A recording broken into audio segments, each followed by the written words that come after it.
Salut YouTube, comment tu vas? Écoute, aujourd'hui je te propose 3 applications ultimes pour pouvoir naviguer tranquillement avec une voiture.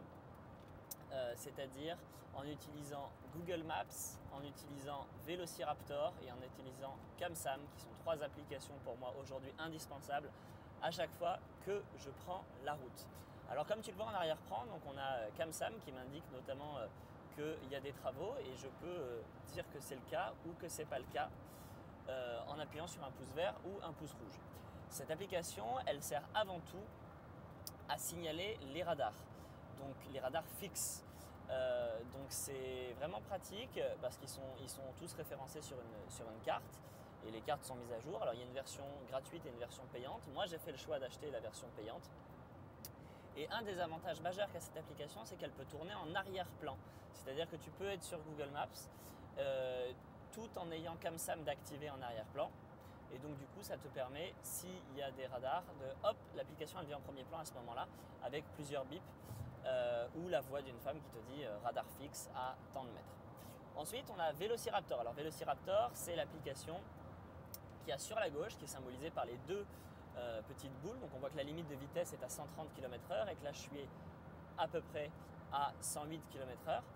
Et donc du coup, l'idée c'est que vu que dans Google Maps, on n'a pas justement le compteur de vitesse, et ben ça nous permet en fait directement de pouvoir avoir la vitesse dans Google Maps et de pouvoir aussi le déplacer. Donc là je l'ai mis sur la gauche mais je peux le mettre sur la droite et c'est ça qui est pratique.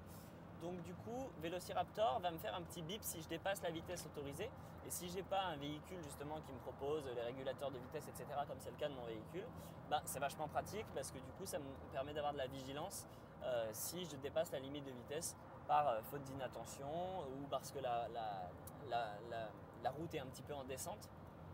Donc voilà. Et après Google Maps pour moi ça reste l'incontournable. J'ai essayé d'utiliser Waze un peu mais ce que j'aime pas avec Waze c'est que je peux pas mettre de carte hors connexion et que j'ai pas toutes les interactions que j'ai avec Google Maps dans le fait de pouvoir me faire des listes de points stratégiques qui sont utiles pour moi. Et que je peux retrouver aussi dans mon interface web et que tout est interrelié avec mon compte Google. Donc ça fait vraiment partie des avantages pour moi de Google Maps qui sont précieux et que je veux pas quitter. Alors par contre effectivement Waze a la force de sa communauté et du coup gère aussi la présence des forces de police ou des travaux ou avec beaucoup plus de précision. Donc c'est vrai que chacune a son avantage. Ça m'arrive de lancer Waze en même temps pour pouvoir connaître la présence ou pas des forces de police sur la route en le gardant en arrière-plan. Mais bon, ça fait beaucoup d'applications à lancer en même temps. Donc du coup, je reste plutôt sur Google Maps avec Velociraptor et CamSam. Voilà, j'espère que ces petites astuces vont être pratiques et que quand tu vas prendre la route cet été par exemple, tu vas pouvoir être super équipé et donc de toujours, par exemple quand tu vas dans un endroit, mettre ta carte Google Maps hors connexion qui te permettra du coup d'avoir tous les points importants et de pouvoir faire des recherches sur cette carte, notamment si tu pars à l'étranger. Et donc là, avec cette alliance aussi de Velociraptor pour la vitesse et de CamSam pour les radars, on a vraiment le trio gagnant. Voilà, j'espère que cette vidéo t'a plu et qu'elle va t'être utile.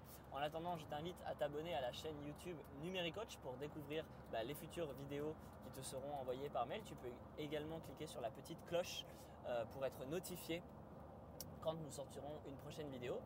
Je t'invite aussi à aller liker notre page Facebook Numéricoach pour nous donner du courage pour continuer et découvrir aussi d'autres articles à partir de cette source-là. Et enfin, le blog de thierryvanhoff.com où tu vas découvrir plein d'autres astuces autour du monde de Google, de Android. C'est vraiment une mine d'or. Je te dis à bientôt pour une prochaine vidéo. Ciao!